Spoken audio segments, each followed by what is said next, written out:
Біз 1991 жылы тамызда Байқоңыр ғарыш айлағын Қазақстанның меншігіне алдық. Қазан айында алғашқы қазақ ғарышқа аттанды. Небәрі 2 айдан соң желтоқсанда Қазақстан тәуелсіздігін жариялады. Халық бұл оқиғаны тәуелсіздігіміздің ғарыш кеңістігіндей шексіз, мәңгілік болуы деп бағалады. Расында да, еліміз аз ғана жылда гүлденген, қуатты ғарыштық мемлекетке айналды деген елбасы Нұрсұлтан Назарбаевтың осы бір тамаша сөзі тәуелсіздігіміздің қаншалықты құнды, қаншалықты қадірлі екендігін көрсетеді. Себебі азат елдің алғыр ұлдары ата-бабасының табаны тимеген ғарыштың төрінде егемен еліміздің көк байрағын желбіретіп, күллі адамзат алдында Қазақстан Республикасының мерейін үстем, абыройын асқақ етті. Осынау адамзат тарихында адам баласының алғашқы болып айға біздің жерімізден, Байқоңыр ғарыш айлағынан аттануы көкірегімізге қандай мақтаныш ұялатса, осы ғарыш айлағынан ұлтымыздың қырандарының да көкке самғап, айға қонуы әр қазақ үшін соншалықты мақтаныш әрі қуаныш екені даусыз. Ендеше ұлт мақтаныштары ғарышкерлеріміздің әрқайсысына жеке-жеке тоқталып өткеніміз жөн болар. Қазақтың тұңғыш ғарышкері, Кеңес одағының батыры, Қазақстан Республикасының халық қаһарманы, Қазақстан Республикасының ұшқыш ғарышкері, Кеңес одағының еңбек сіңірген ұшқыш сынақшысы, авиация генерал-майоры, Қазақстан Республикасының еңбек сіңірген спорт шебері, техника ғылымының докторы, профессор Тоқтар Әубәкіров 1946 жылы 27 шілдеде Қарағанды облысының Қарқаралы ауданында туған. Армавир жоғары әскери ұшқыштар училищесін, Мәскеу ұшқыш сынақшылары мектебін, Мәскеу авиация институтын бітірген ол 1988 жылы Кеңес одағында тұңғыш рет жанармай құйдыру арқылы солтүстік полюске ұшу сапарын ерлікпен орындаған. 1989 жылы бірінші болып авиатасушы крейсердің алаңқайшасына МиГ-29Г реактивті ұшағын шеберлікпен дәл қондырған. Сондай-ақ ол реактивті ұшақтың 50-ден аса жаңа түрін сынақтан өткізген. 1990 жылы ғарышкерлер құрамына алынып, 1991 жылдың 2 сәуірінде Кеңес одағы ғарышкерлер даярлау орталығында ғарышқа ұшу дайындығына кірісіп, сол жылы қазанның 2-сінде Байқоңырдан Союз ТМ-13 кемесімен ұшқан. Ғарышта ол өзге ғарышкерлермен бірге биотехнология, металлургия, медицина салалары және арал аймағы бойынша ғылыми зерттеу жұмыстарын жүргізген. Зерттеу нәтижесінде арал үстіндегі тұзды шаң борамасының пайда болу процесі, сол зиянды аэрозольдардың Қазақстан мен Ресей аймақтарына таралуының ғарыштық суреттері алынған. Сонымен қатар Қазақстан аумағындағы атмосфераны және жер бетін зерттеу, жұлдызды аспанды астрофизикалық бақылау жұмыстары да өткен. Ол Қазақстандағы ғарыштық зерттеулердің негізін қалауға, отандық қарулы күштердің әскери даярлығын жетілдіруге, әскери патриоттық тәрбие жұмыстарын жолға қоюға белсене араласқан. Ал көк аспанда қыран құшса самғап, талай келелі іске бастамашы болып, жаңа үлгідегі ұшақтарды сынақтан өткізіп, ұшудың жарқын үлгісін көрсете білген Тоқтар Әубәкіровтің әуедегі істерінен бөлек елімізге сіңірген еңбектері мен атқарған қызметтеріне де тоқталып өткеніміз жөн болар. 1992-1993 жылдары Қазақстан Республикасы Қорғаныс министрінің бірінші орынбасары болған Тоқтар Оңғарбайұлы 1993-1994 жылдары Қазақстан Республикасы ұлттық аэроғарыштық агенттігінің бас директоры, ғылым және жаңа технология министрінің орынбасары. 1994-1995 жылдары Қазақстан Республикасы жоғарғы кеңесінің депутаты, Қорғаныс және қауіпсіздік комитетінің төрағасы. 1996-2000 жылдары Қазақстан Республикасы президентінің көмекшісі, кеңесшісі. 2000-2001 жылдары Қазақстан Республикасы қауіпсіздік кеңесі хатшысының орынбасары. 2002-2003 жылдары Испат Қармет ААQ-ның корпоративтік істер жөніндегі орынбасары. 2004-2007 жылдары Қазақстан Республикасы Парламенті Мәжілісінің депутаты, Халықаралық іс қорғаныс және қауіпсіздік комитетінің мүшесі болды. Өлшеусіз еңбектері де елеусіз қалмай, тіпті әуе кеңістігіндегі ерлігі үшін Гиннес рекордтар кітабына да енген қазақ ғарышкері, Қазақстанның халық қаһарманы, Қазақстанның ғарышкер ұшқышы атағымен және Отан орденімен, Кеңес одағының батыры атағымен, Алтын жұлдыз медалімен, құрмет белгісі Ленин, КСРО-ға еңбек сіңірген сынақшы ұшқыш, КСРО ғарышкер ұшқышы, Қазан төңкерісі ордендерімен, ал Австрия Республикасының Алтын крест орденімен марапатталған. Тоқтар Оңғарбайұлының Гиннестің рекордтар кітабына енген ерлігін ел ұмыта қойған жоқ. Тбилиси крейсерінен жаңа әдіспен ұшақты көкке көтеру оқиғасына бүкіл әлем көз тікті десек те болады. Кеңес ұшағы лып етіп көтеріле ала ма, жоқ, бұрқ етіп жоқ бола ма деп бүкіл дүниежүзінің мамандары демін ішіне тартып қарап тұрған шақта, Тоқтар Әубәкіровке крейсердің қамзолдың етегіндей қып-қысқа ұшаңқайынан МиГ-20 болды. Жаңа әдістің ерекшелігі сонда, ұшақ құдды трамплиннен түскендей төмен ылғысып келіп, дүр етіп ұша жөнелген кептердей тез көтеріліп кетуі керек. Барлық мәселені секундтар ғана шешеді. Ұшақтың моторына байланысты. Сәл іркіліс болса бітті, ұшақ судың астына кіріп кетеді. А деп ауыз ашқанша, құйрығы қайқаң етіп зеңгір көктен көрінетін дыбыстан жылдам ұшқыр ұшақты сынақшы ұшқыш Тоқтар Әубәкіров сонда зыр еткізіп көтеріп үлгерді. Асқан дәлдікпен аядай жерге ұшақты қайта қондыру да ғаламат ерлік болатын. Авиация тарихында бірінші рет мұндай әдіспен ұшуды жүзеге асырғаны үшін Тоқтардың бұл ерлігі Гиннестің рекордтар кітабына енгізілді. Міне, осыншама қасиеттің бір ғана адамның бойынан табылуы адам нанғысыз дүние екені рас. Алаш жұртының арманын арқалап, айға алғашқы болып барып келген, аңызға айналған арысымыздың аты мәңгілік елдің тамыры тереңге тартқан тарихында алтын әріптермен жазылып қалатыны анық.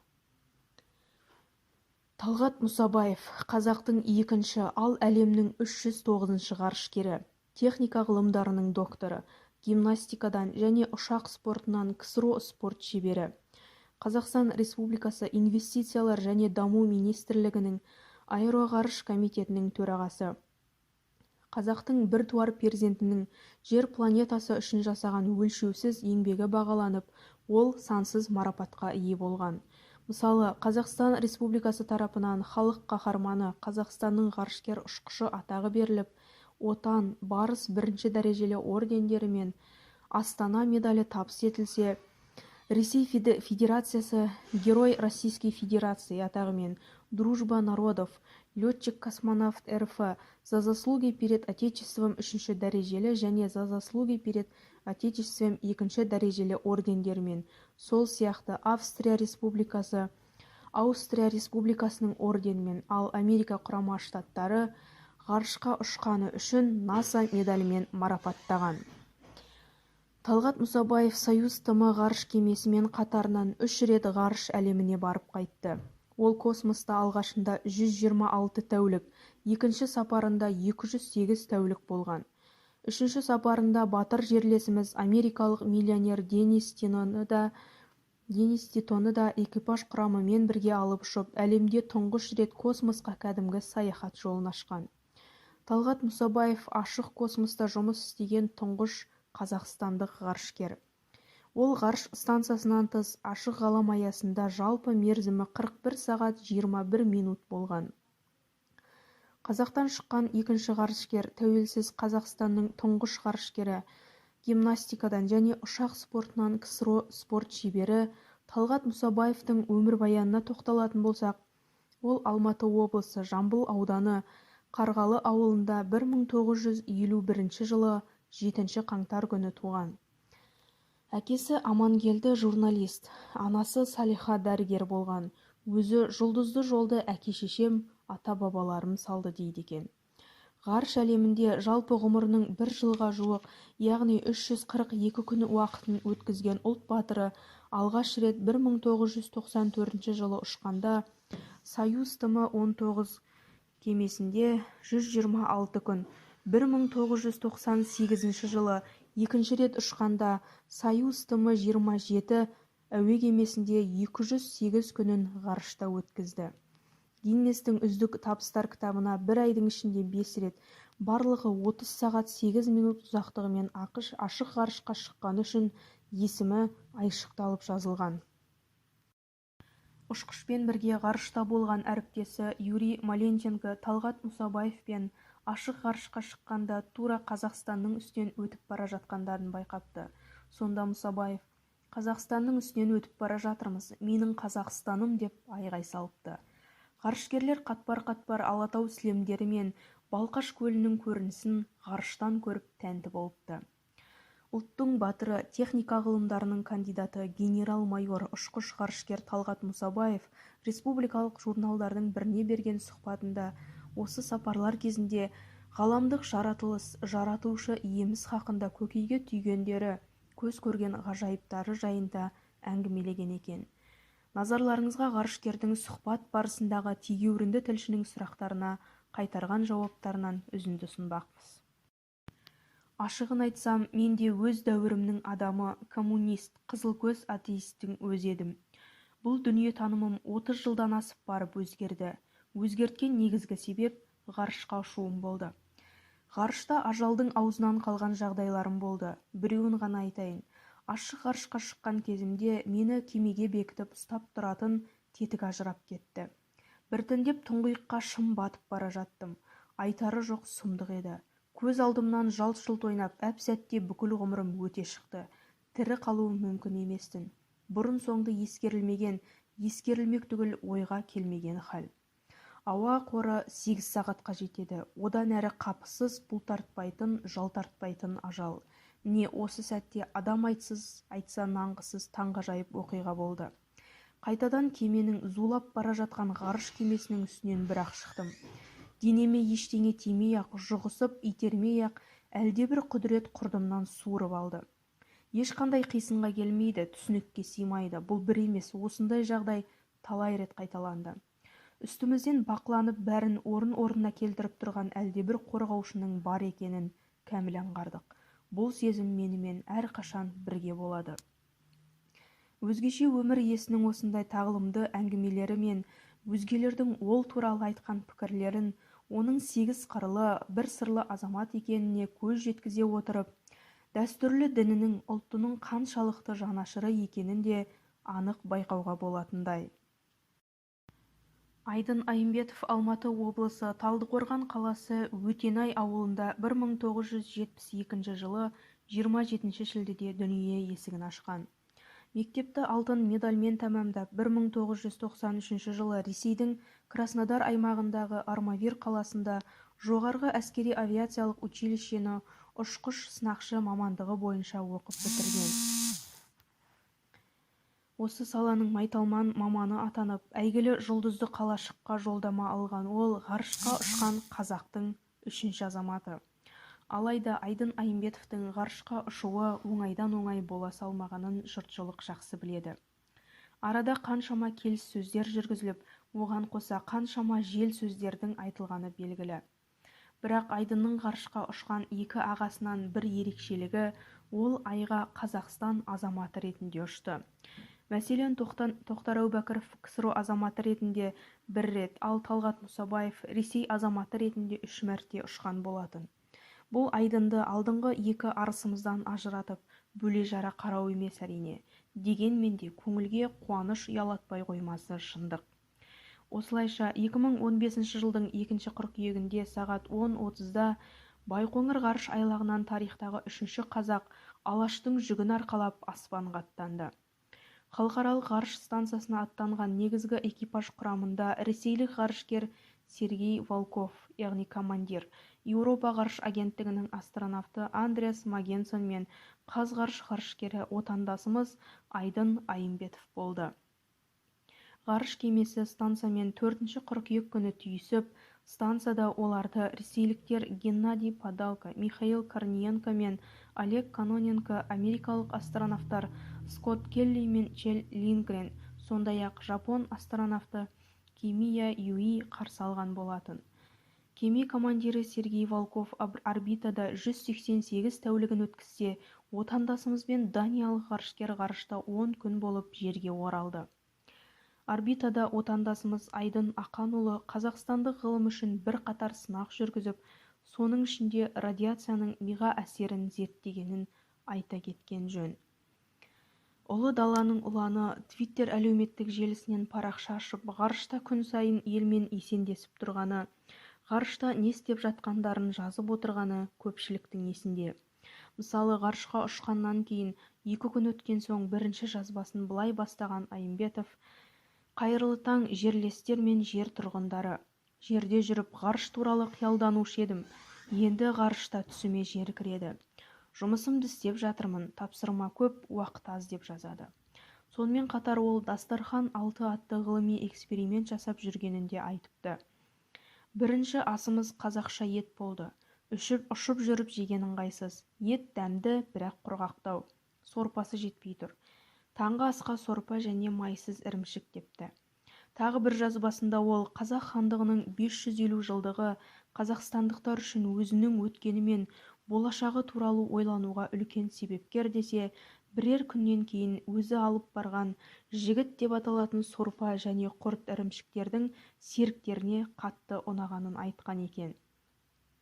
Сондай-ақ өткізбелі люк ашылып, 2 экипаж станцияға өткенде ауа кеңіп сала бергендей болды. Түсінесіздер ме? Ғарыш кемесі станциямен салыстырғанда өте кішкентай, ал станция сондай үлкен. Оның үстіне бізді 6 адам қарсы алғанда үлкен кеңістік пен бостандықты сезінгендей болдық, депті ол бір жазбасында.